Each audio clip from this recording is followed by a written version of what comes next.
तो हम पढ़ा रहे थे कौन सा, आपका इतिहास लेके चल रहे थे। तो इस इतिहास में कितना क्लास हम ले चुके हैं, 8-9 क्लास लिए हैं। 8-9 क्लास में हम क्या पढ़ा चुके हैं कि आपकी जो उत्पत्ति है ना, मानव की उत्पत्ति, उस मानव की उत्पत्ति से जो पहले ब्रह्मांड की उत्पत्ति, और उस ब्रह्मांड की उत्पत्ति के बाद कैसे मानव की उत्पत्ति हुई, कैसे जीव की उत्पत्ति हुई, सबसे पहले पढ़ाए थे। जीव के बाद कैसे मानव की उत्पत्ति, जीव है जो मानव वानर से मानव में परिवर्तित हुए, जो समरूपता मिलती है उस आधार पे। उसके बाद परिवर्तन के बाद क्या हो गया, वो आगे बढ़ता चला गया। आगे बढ़ते बढ़ते मानव क्या हो गया कि अब कोई जलवायु परिवर्तित, इस स्वरूप में पढ़ाए थे कि मानव क्या हो गए कि स्थलीय ओर आया, जैसे वन की कटाई हुई, चाहे वन खत्म हुआ, ध्वस्त हुआ, तो वन से जंगल की ओर बाहर आ गए, घास की ओर। उस समय में क्या हो गया कि अब धीरे धीरे बहुत हजारों वर्षों की घटनाएं हैं, हजारों वर्षों लगी ये परिवर्तन होते होते। उसके बाद परिवर्तन होते होते क्या देखे थे कि अस्थाई जीवन की ओर पहले देखे थे कि कैसे मानव होमोसेपियंस में परिवर्तित हुई, आधुनिक मानव से होमोसेपियंस।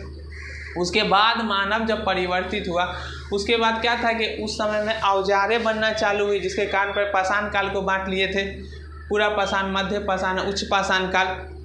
अब उसी पाषाण काल में अब पीछे देखे थे ना मध्य पाषाण काल, मध्य पाषाण में क्या देखे थे, औजार का साक्ष्य। उस औजार के साक्ष्य के पे देख लिए था कि आगे होकर के क्या होने लगी कि बहुत नई नुकीली औजारें बनने लगी है।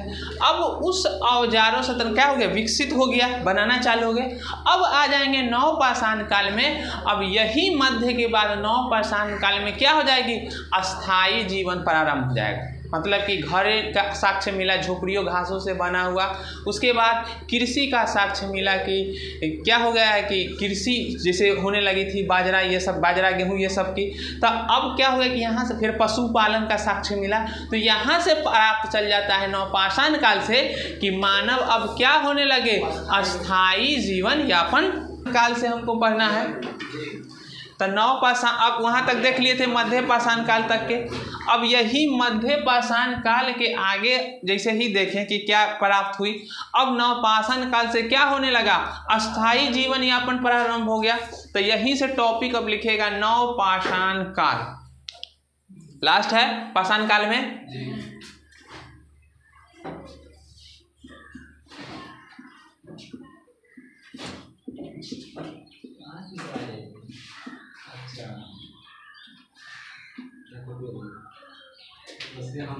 के स्वरूप में किसके,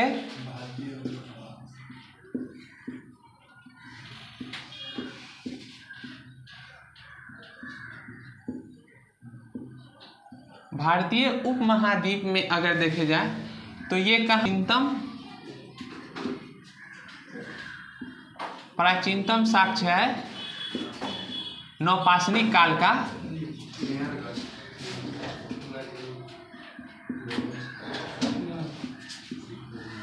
कहाँ का है, भारतीय उपमहाद्वीप का प्राचीनतम साक्ष्य नवपाषाणिक काल के कहाँ से मिला है, मेहरगढ़ से मिला है। अब पूछ दे साक्ष्य के आधार पर कि जो भारतीय उपमहाद्वीप में प्राचीनतम साक्ष्य जो कहाँ किसको प्राप्त करता है, नवपाषाणिक काल के बारे में। तो न कहेगा कि नवपाषाणिक काल की जानकारी हमको कहाँ से मिलती है, तो नवपाषाणिक काल की जानकारी हमें कहाँ से मिलती है, मेहरगढ़ से मिलती है। कहाँ से मिलती है, मेहरगढ़ से मिलती है। सो तो यही मेहरगढ़ अब जो आपका हो गया कि ये कहाँ पे है, समझ गए। नवपाषाणिक काल में क्या होता है, मेहरगढ़ से प्राप्त हुआ है। तो अब हमको देखना है कि जो अब क्वेश्चन यहीं से बनेगा कि नवपाषाण काल की जानकारी हमको कहाँ से मिलती है, तो मेहरगढ़ से मिलती है। मेहरगढ़ कहाँ है, सो तो मेहरगढ़ में पाकिस्तान के बलूचिस्तान प्रांत में कहाँ है, पाकिस्तान के बलूचिस्तान।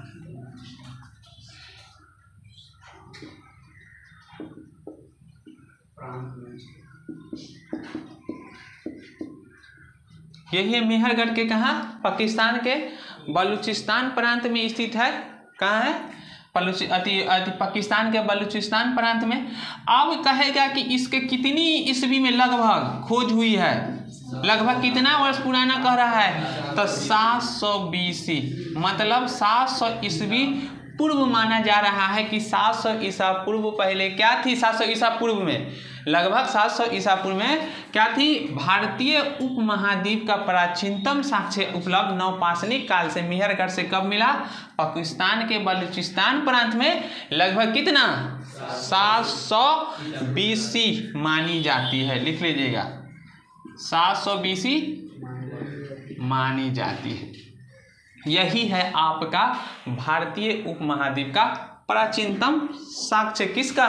नवपाषाणिक काल का।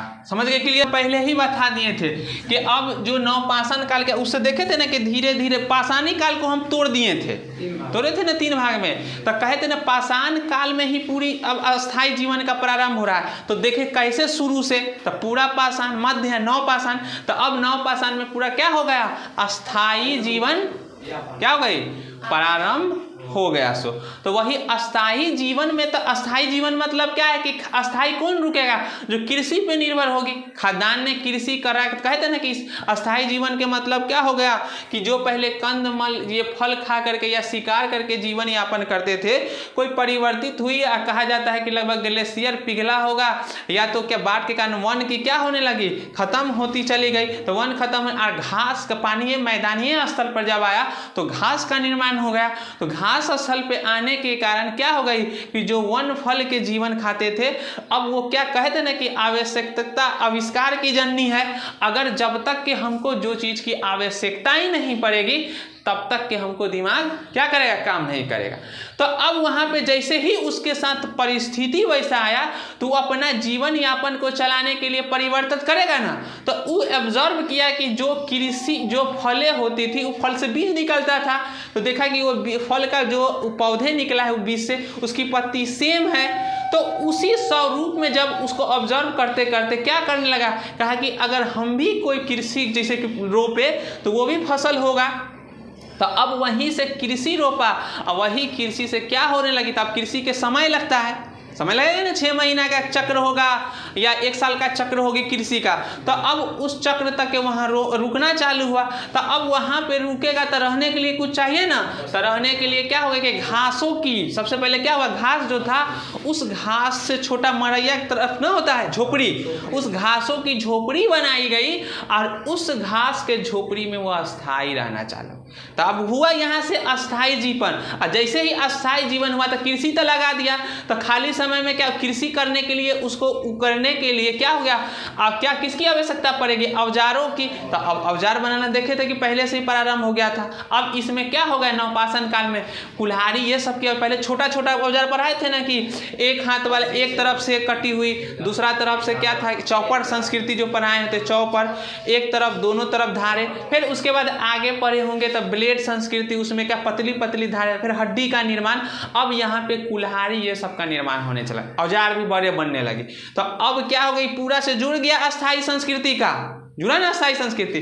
तो अब यहीं से हो गया अस्थाई जीवन यापन। तो अब जैसे ही अस्थाई जीवन यापन हो गया तब यहाँ पे क्या होने लगी? लोग अस्थाई जीवन। तो अब अस्थाई जीवन होगा तो कृषि होगा, तो वही कृषि होगी। तो यही साक्ष्य हमको देखना है कि कौन सा जगह हमको ये प्रूफ करता, प्रमाण देता है कि नवपाषाण काल से अस्थाई जीवन प्रारंभ हो गई है, और कहाँ के पुरातत्व से हमको क्या हो रहा है? साक्ष्य मिल रहा है। यही ना सिर्फ देखना है, यहाँ पे अभी साक्ष्य देखना है, तब चलेंगे संस्कृति आगे सिंधु सभ्यता में। तब सिंधु से आपका अपना संस्कृति प्रारंभ हो जाएगा, समझ गए? तब से वहाँ से परंपराएं, जीवन, आर्थिक, समाज ये सब अब लोग होंगे। पहले तो ये बनेगा, अस्थायी होगा, तब ना संस्कृति का निर्माण होगा। एकदम समान चल रहा है ना पूरा, कहीं से कोई दिक्कत नहीं हो रहा है, एकदम पूरे क्रमबद्ध में चले जाएंगे, अभी वर्तमान तक आएंगे। लिखिए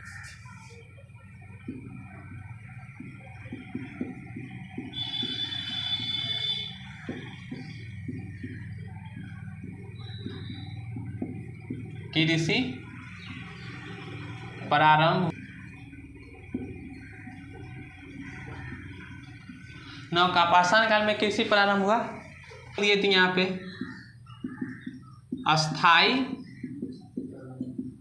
बस्ती का गठन,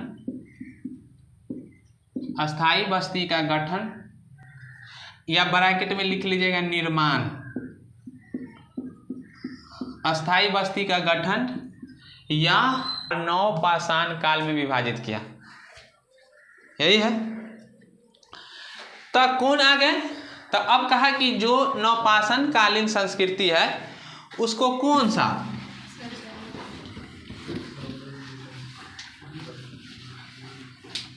तो अब कहा कि जो उसको बांटा कि नवपाषाण काल को अलग, पूरा पाषाण जो देखे थे 3 तरह से, पूरा पाषाण को अलग। तो ये जो अति थे सर जॉन लुबॉक,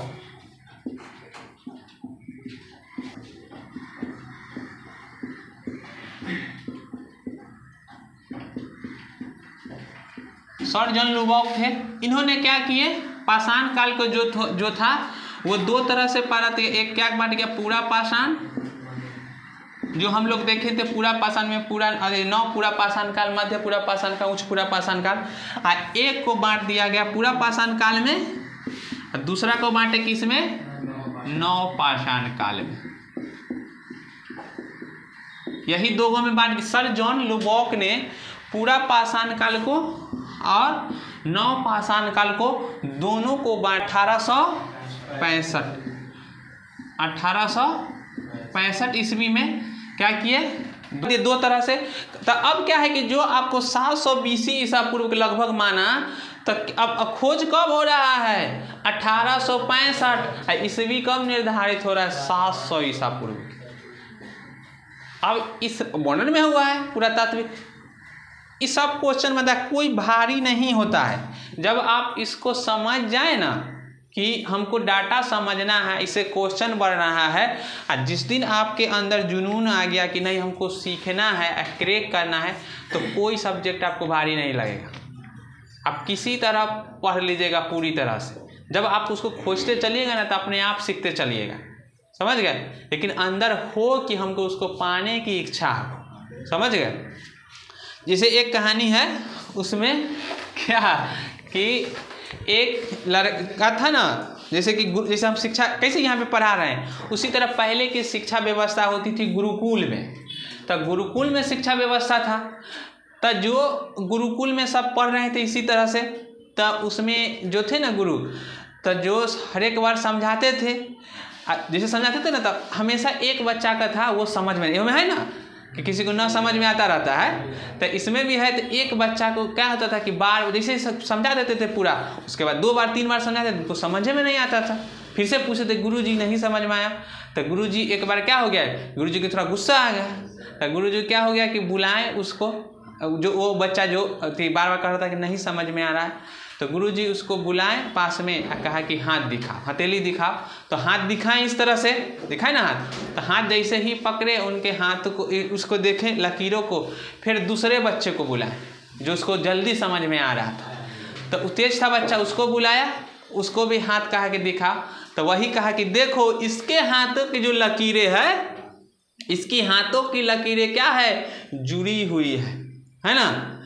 कहा कि उसको जो हाथ की लकीरें है, देखो तुम्हारा हाथ के लकीर, वो हाथों के लकीर क्या है, अलग अलग। मतलब कि जिसको विद्या चाहिए उसको वैसी लकीरें होनी चाहिए।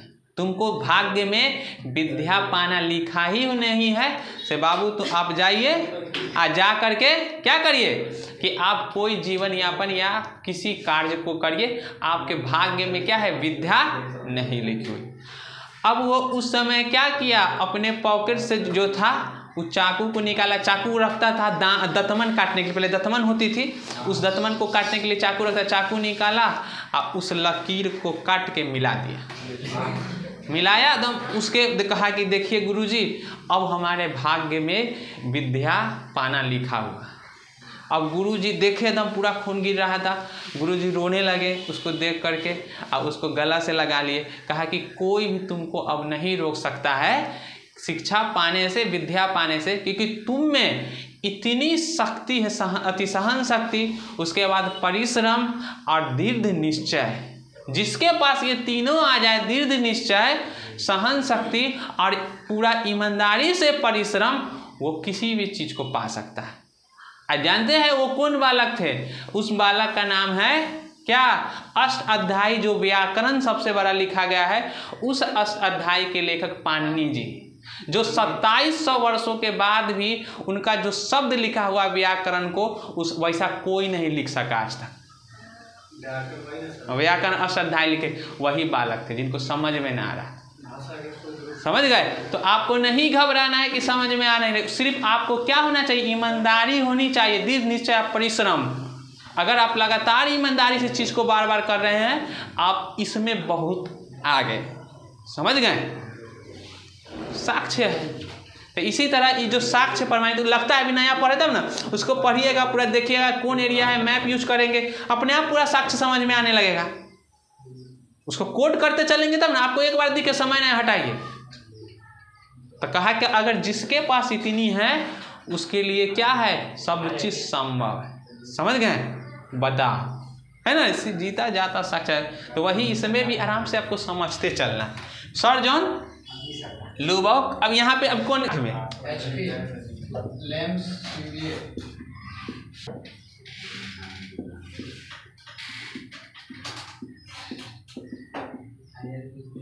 HP कौन है?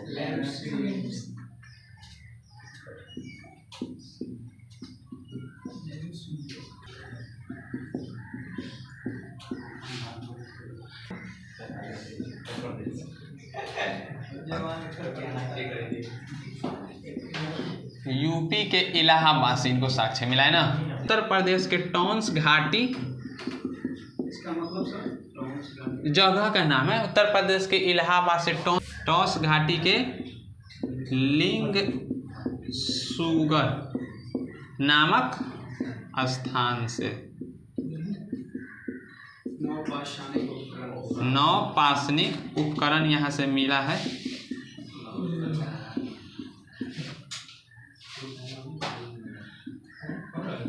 यही है, कहाँ है? 1860 के HP लैम्प सूर्य ने क्या किए, ये लेखक है, इन्होंने उत्तर प्रदेश के इलाहाबाद के कौन कहेगा कि नवपाषाणिक स्थल की खुदाई उत्तर प्रदेश में कहाँ से मिली, पूछेगा ना, तो क्या हो, कौन सा? टॉन्स घाटी जो है, वही टॉन्स घाटी के कहाँ से, उत्तर प्रदेश इलाहाबाद के करीब से हमको क्या मिला है, नवपाषाणिक। तो ऐसी क्वेश्चन बना दिया कि नवपाषाणिक की जानकारी उत्तर प्रदेश में कहाँ से मिली, या टॉन्स घाटी किसकी जानकारी देती है, मध्य पाषाण, नवपाषाण, पूर्व पाषाण। तो आप बोलिएगा नवपाषाणिक का लेकर, यही यहाँ से क्वेश्चन बन गया। टॉन्स घाटी के क्या है, लिंग सुगर नामक स्थान से किसकी मिली है, नवपाषाणिक उपकरण की जानकारी आपको मिली है, प्राप्त हुई है। सो नेक्स्ट पॉइंट लिखिएगा,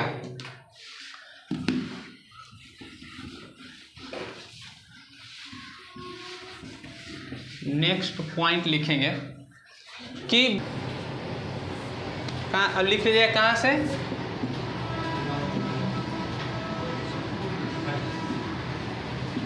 बुर्ज होम से मानव के साथ साथ किसका मिला है, मानव के साथ कुत्ते का भी,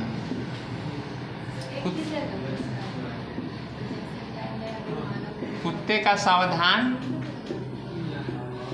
मतलब कुत्ते का साक्ष्य मिला है दोनों से। तब बुर्ज होम का अर्थ मतलब कहाँ का जगह है, जो है ना, जो वृक्ष है कहाँ की, कश्मीर की, युर्ज वृक्ष के कश्मीर से कितना, किस ओर, उत्तर पश्चिम की ओर, उत्तर पश्चिम की ओर, उत्तर पश्चिम की ओर कितना किलोमीटर, 16 किलोमीटर दूर मिला है, 16 किलोमीटर दूर उत्तर पश्चिम की ओर। मतलब कि ये अगर मैप हो गया तो कौन एरिया हो गया, उत्तर पश्चिम, ये वाला एरिया आपका हुआ ना। तो वही कह रहा है अगर कश्मीर यहाँ है तो इस ओर मिला है, कितना किलोमीटर दूर, 16 किलोमीटर दूर जाएंगे तो ये बुर्ज होम स्थान है। युर्ज वृक्ष, कौन सा वृक्ष, युर्ज वृक्ष होता है कश्मीर से उसके उत्तर पश्चिम की ओर 16 किलोमीटर दूर पर मिला। क्या है, मानव के साथ कुत्ता को दफनाने की साक्ष्य। समझ गए, यही मिला है। सो तो ये पकड़ में आया कि मानव कुत्ता का कंकाल कहाँ मिला है, तो बुर्ज होम का क्षेत्र में पड़ता है, तो कश्मीर के क्षेत्र में पड़ता है। क्लियर है ना। नेक्स्ट, पहले बनाया गया था ना पालतू कुत्ता को, हैं, तो वही इसीलिए उस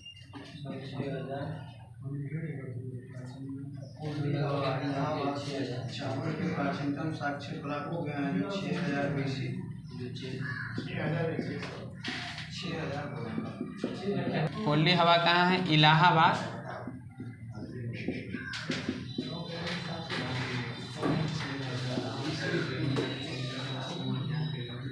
कोल्डी हवा इलाहाबाद से किसका साक्ष्य मिला है? चावल का साक्ष्य मिला है आपको।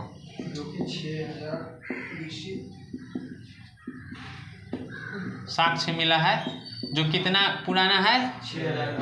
6000 BC क्या करती है? माना जाता है। यही है कोल्डी हवा क्या है? इलाहाबाद से आपको किसका साक्ष्य मिला है? चावल का साक्ष्य मिला है। कोल्डी हवा इलाहाबाद से चावल का साक्ष्य मिला है जो कितना है? 6000 BC माना जाता है। कितना BC माना जाता है? बिहार का क्षेत्र है, इम्पोर्टेंट क्वेश्चन है। चिरान कौन सा क्षेत्र? बिहारी से क्या मिला है?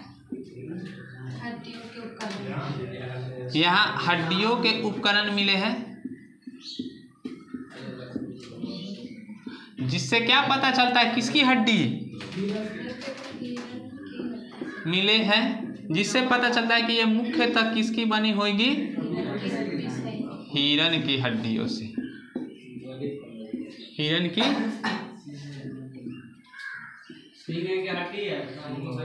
हिरण की सींग की हड्डी, हिरण की सींगों से बना।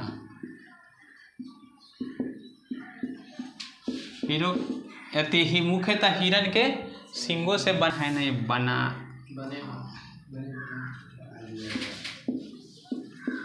बने था।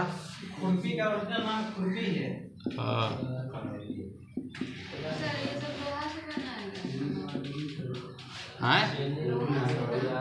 नवपाषाण कालीन में जो मिला वो नवपाषाण कालीन उपकरण में क्या है? क्या क्या मिला है? कुल्हाड़ी आपको मिला है। उसके बाद आपको मिला हथौड़ी, बांसुरी,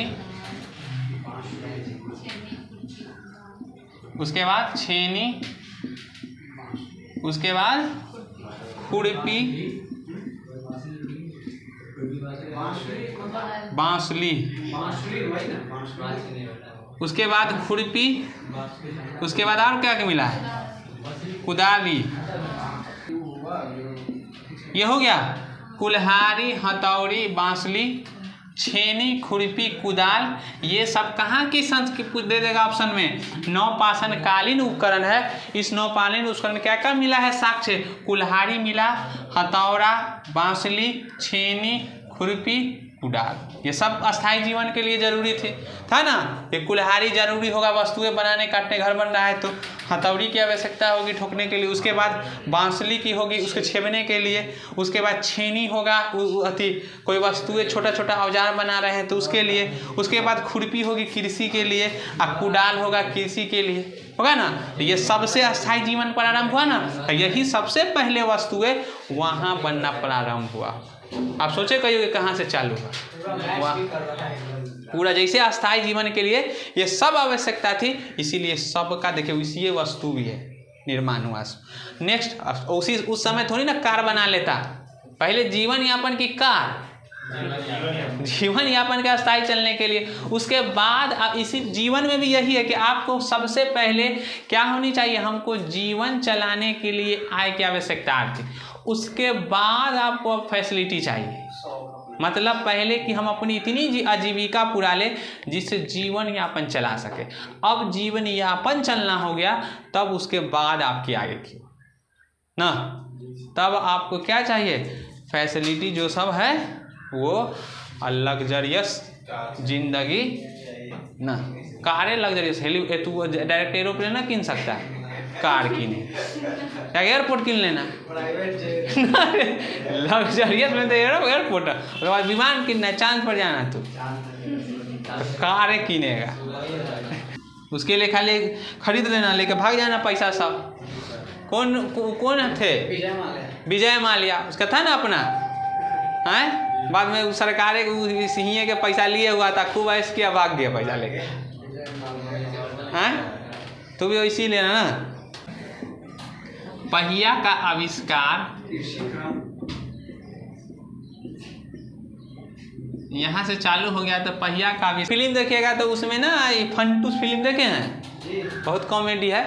वो जो दरवाज़ा कितना सालों 20 वर्षों कितना न कितना इतना ध्यान है, वो खुलता रहता है। एक बार वो गाड़ी से कार से एक बार वो दरवाज़ा खुलता है, पार कर जाता है, तो वो पुरानी सभ्यता रहता है, तो वहाँ पर अभी पता ही ना रहता है आदमी को कि क्या है कि कार उर होता है। तो वो देखता है, करे वो कार देख के घबराया जाता है, भागता है देख करके सबको।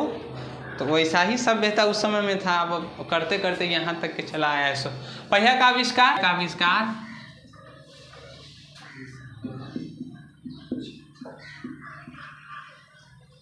कृषि कर्म और पशु पालन, ये सबसे क्या थे? परिचित थे। लिख लीजिएगा कि नवपाषाण काल में पहिया का आविष्कार हो चुका था, कृषि कर्म और पशुपालन।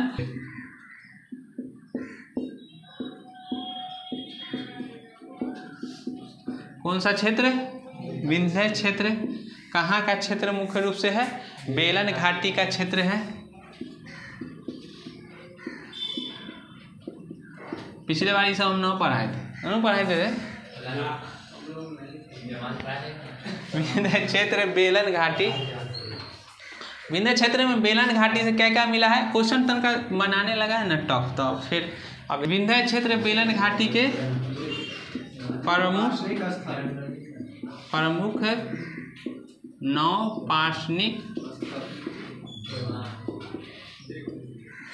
प्रमुख नवपाषाणिक स्थल मिले हैं। कहाँ से? कोल्डी हवा,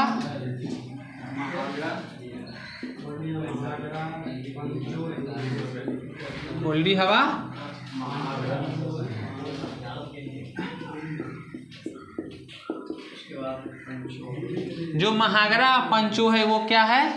सांस्कृतिक स्थल है।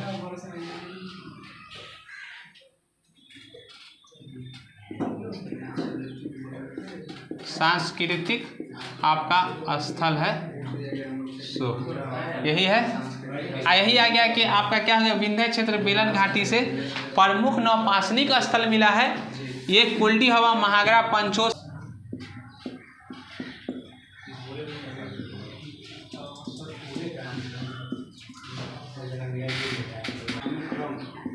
विविध सांस्कृतिक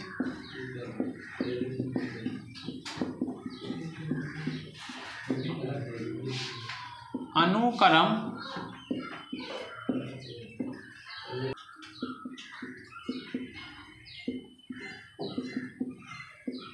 नवपाषाण,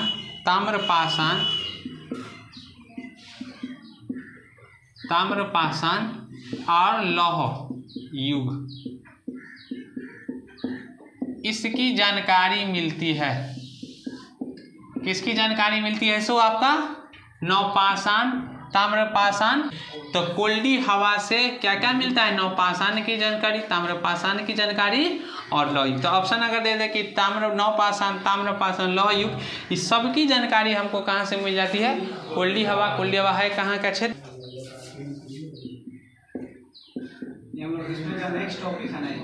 हाँ, नवपाषाणिक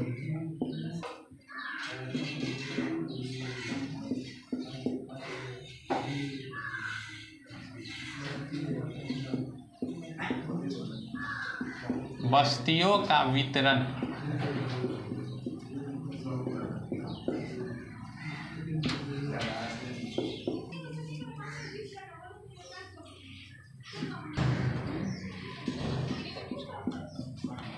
कौन सा गढ़ मिला है?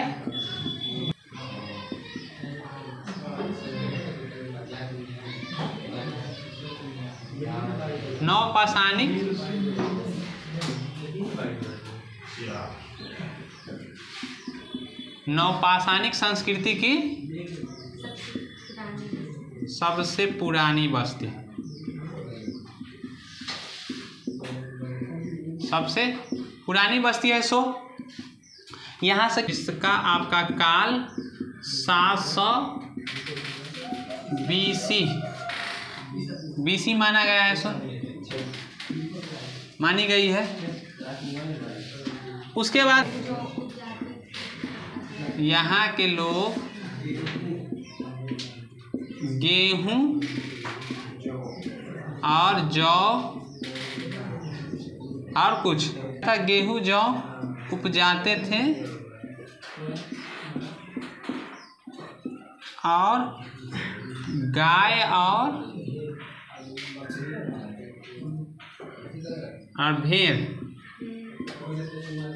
और भेड़ पालते थे। यही अब अस्थाई जीवन होगा।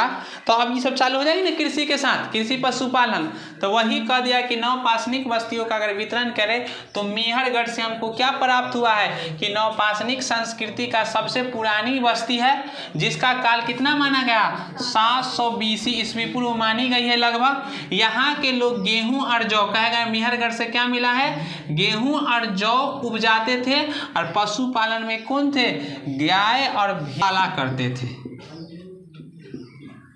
गाय भेड़ और बकरी को पालते थे। नेक्स्ट पॉइंट लिखेगा गोदावरी।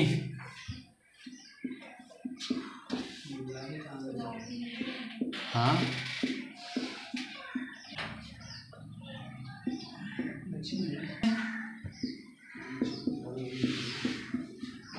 दक्षिण भाग में कितना 100 BC से 2500 आपके BC से क्या हुआ है, नागा अर्जुन कोंड। उसके बाद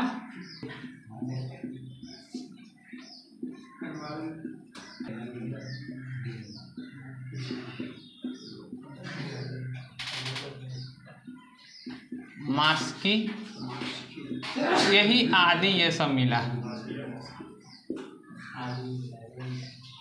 मास्की आदि मिले हैं। यही है गोदावरी नदी से दक्षिण भाग में 2500 BC में नागा अर्जुन कोंड, विकली हले, हल्लूर और मास्की आदि मिला है। सो नेक्स्ट आगे लिखिएगा ज़्यादा असम और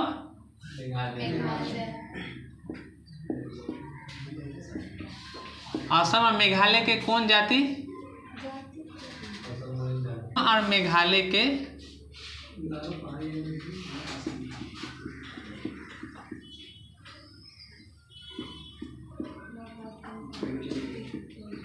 गारो पहाड़िया से क्या हुआ, नवपाषाणिक स्थल बस्तियां मिली है। इस बस्ती में मुख्य कौन कौन बस्ती है, मुख्य बस्ती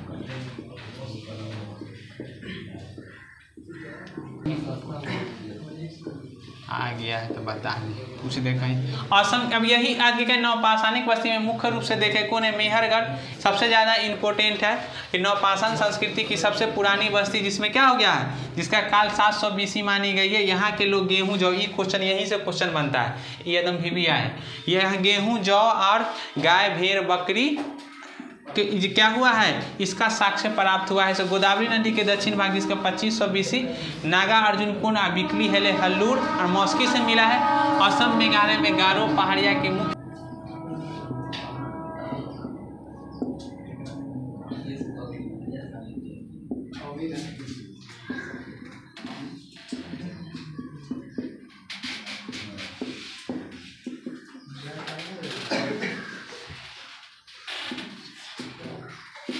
नवपाषाणिक जो बस्तियां मिली है, वो नवपाषाणिक बस्तियां जो था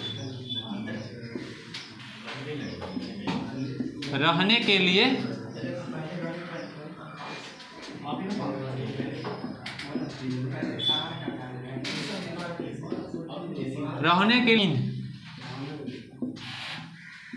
जमीन को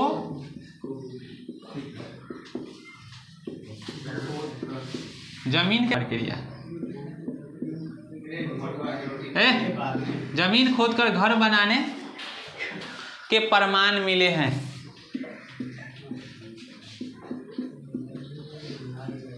प्रमाण मिले हैं। सो नौपाषाणिक बस्तियों में रहने के लिए क्या हुआ, गर्तवास घर बनाई गई। इस गर्तवास में यानी जमीन को खोद करके घर बनाई जाती थी बुर्ज होम से। कहाँ से? बुर्ज होम और फकराल, गुफा के नाम रखा गुफकराल। गुफा के स्वरूप में यही बुर्ज होम और गुफकराल से दिखाई देते हैं।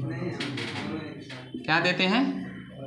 दिखाई देते। यही कह रहा है कि जो अधिवास है वो नौपाषाणिक बस्तियों में रहने के लिए गर्तवास घरें बनाई गई थी, यानी जमीन के खोद करके घर बनाने का प्रमाण मिले। कहाँ से? बुर्ज होम गुफकराल से दिया। अब कहा कि अधिवास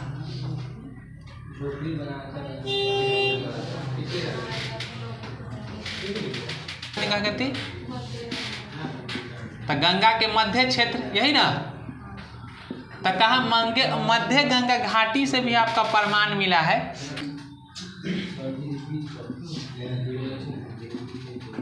नौपाषाणिक, कहा नौपाषाणिक लोगों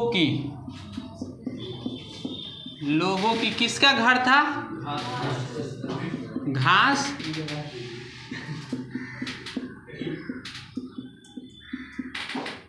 घास भूस की झोपड़ी मिली। तो नौपाषाणिक लोगों ने क्या किया कि मध्य गंगा के घाटी में नौपाषाणिक लोगों को घास भूस की झोपड़ी, नौपाषाणिक लोगों की घास भूस की झोपड़ी बनाकर रहना प्रारंभ कर दिया। क्या कर दिया?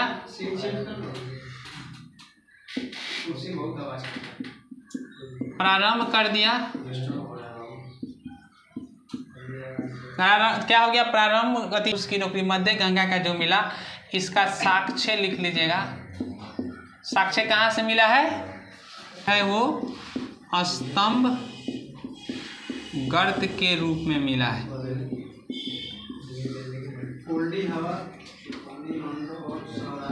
स्तंभ गर्त के रूप में मिला है। इस स्तंभ गर्त के रूप में साक्ष्य जो मिला है,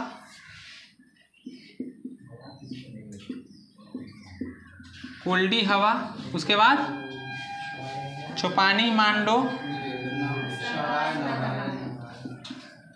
नहराय और सहराय नहराय।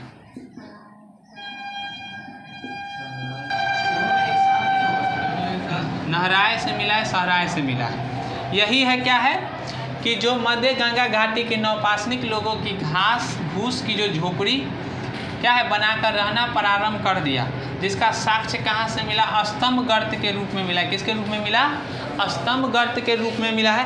कहाँ से? कोल्डी हवा, छुपानी मानो, नहराय और सहराय से इसका अधिवास घर बनाकर रहने का साक्ष्य हमको यहाँ से जो है क्या है, मवेशी पालते थे, लिखे थे गाय का साक्ष्य मिला है। तो गाय क्या देती है? गोबर देती है, दूध भी देती है। तो दूध को थोड़ी ना जलाएंगे, दूध तो पीने के रूप में यूज होगा। पूरा मार होगा, आर्य आएगा तो अब नेक्स्ट चलेंगे ना, जो आर्य सर से मध्य एशिया की ओर रुख करेगा तब मार ही होगा, दशराग युद्ध होगा ना वहाँ पे, तो गाय के लिए ही मार हो रहा है। जिसके पास जितनी गाय वो उतना ज़्यादा शक्ति, आय का मुख्य स्रोत हो गया था पशुपालन गाय, और जिसके पास जितना अति गाय वो उतना ज़्यादा क्या हो गया, शक्तिशाली। तो दशराग युद्ध होगा 10 राजाओं के बीच में। जब आर्य आएंगे यहाँ तो उस समय गाय के लिए युद्ध थी, क्योंकि मध्य एशिया जो इस तरफ से क्षेत्र भारत वो मैदानी क्षेत्र है पूरा, मैदानी क्षेत्र तो यहाँ घास ज़्यादा है, तो वही एरिया को कब्जा करने के लिए, समझ गए। तो उस समय में पशुपालन ही सर्वश्रेष्ठ की होगी। जैसे कि जब समझ गए, जिस समय बना उसका इम्पोर्टेंट रहता है शुरू में। अभी गाय है तो ना गोबर वाला काम करने में तो मजा ना आता है, गोबर बनाता है गैस पर, है ना। तो उस समय तो अभी उस समय होता है ना, गोबर के गाय के ही बना देता है, उसका जलावन के रूप में प्रयोग करते हैं। तो वही हाँ, मवेशियों के गोबर का साक्ष्य, गोबर का साक्ष्य किसके रूप में? जलाने के रूप में। किसमें मिला? राख के रूप में, जलाने के राख के रूप में मिला, जलाने के राख के रूप में मिले, राख के रूप में मिले हैं। कहाँ पे मिला ये राख के रूप में? पिकली हिल।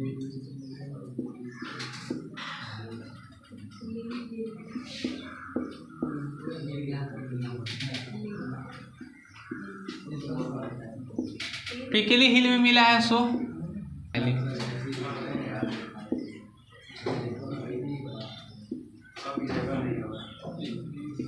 पिकली हल से मिला,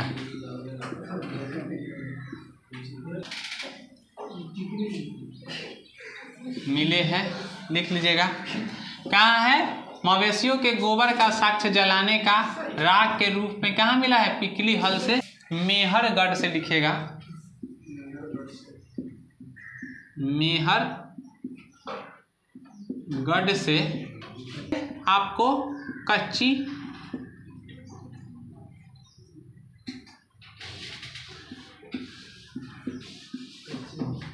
ईंटों का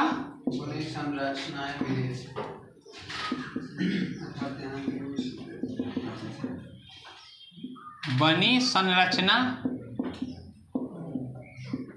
संरचना मिली है, जिससे पता चलता है क्या कि यहाँ के लोग क्या कच्ची ईंटों की इमारत बना करके रहते थे। कच्ची ईंटों मतलब वो जो भित्ति का घर जो होता है, कच्ची ईंटों की इमारत बनाकर रहते थे। कच्ची ईंट मतलब पकी हुई ईंट नहीं, कच्ची। भित्ति मतलब हो गया लकड़ी का घर, भित्ति मतलब वो लकड़ी से बनता है, सो ईंटा जो पकाया हुआ नहीं, कच्ची ईंटे के सुखा करके बनाया गया, उस तरह से कच्चे ईंटा था, पक्की। मेहरगढ़ से कच्ची ईंटों का पाती बनी संरचना मिली है, पक्की नहीं। जैसे कि बाद में ईंट को ढा दिया ना, उसमें पहले डायरेक्ट कच्ची ईंट से बनाना चालू हो गया। कच्ची ईंटों का बनी संरचना मिली है। पता चलता है कि यहाँ के लोग कच्ची ईंटों को इमारत बनाकर क्या करते थे। हुआ था यहाँ से अन्न भंडार। कौन सा भंडार? अन्नागार का भी प्रमाण मिला है। अन्नागार का प्रमाण, किसका प्रमाण मिला है? अन्नागार का प्रमाण मिला है। इस अन्नागार के प्रमाण से क्या पता चलता है? अन्नागार का प्रमाण मिला है, इससे पता चलता है कि क्या हुआ कि अन्न भंडार की क्या थी? प्रचलन थी। मतलब अन्नागार का प्रयोग किस रूप में किया जाता था? अन्न को भंडार, मतलब जो अन्न हुआ उसको संचित करने के लिए। किसकी करने के लिए? संचित करने के लिए इसको क्या किया जाता था?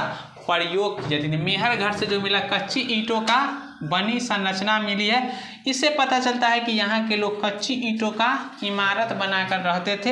अन्नागार का प्रमाण मिला है, जो क्या था? अन्न भंडार या संचित के रूप में इसका पता कंप्लीट है। तो हम लोग क्या देख लिए? अब इतिहास में पूरा पाषाण काल आपका खत्म हो गया, जिसमें देखे थे पाषाण में 9 क्या थी कौन सा? पूरा पाषाण, मध्य पाषाण, नवपाषाण काल। तो यही देख लिए पाषाण में नवपाषाण काल से। अब यहाँ से जो मानव के औजारे से बनने से प्रारंभ हो गया थे, वहाँ से पूरा हो गया ना कि पशुपालन, जीवन, घर, अस्थाई जीवन यापन देख लिए। अब जैसे ही अस्थाई जीवन यापन देख लेंगे, तब आगे देखेंगे हमारी अब क्या है सबसे बड़ी संस्कृति की, मतलब कि हमारा क्या था? विकसित शहर था सैंधव सभ्यता।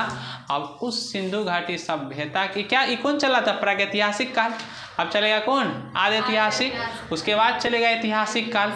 आदि ऐतिहासिक काल 600 BC से आगे था। अब यहाँ से आदि ऐतिहासिक काल में देख लेंगे सिंधु घाटी सभ्यता। यहाँ सेकेंड वाला में क्या होगा? जिसमें पुरातात्विक साक्ष्य है और लिपि भी मिलेगी, लेकिन इसको पढ़ा नहीं जा सका है। अभी सिर्फ पुरातात्विक स्थल पे खोजे पे चल रहा था ना, तो अभी पुरातात्विक स्थल। थर्ड वाला में चलेंगे उस ऐतिहासिक काल के बाद, उसमें क्या होगी कि पुरातात्विक साक्ष्य मिलेगा और लिपि भी मिलेगी, जिसमें वेद मिलेगा। अब उस सब को आगे पढ़ते चल जाएंगे।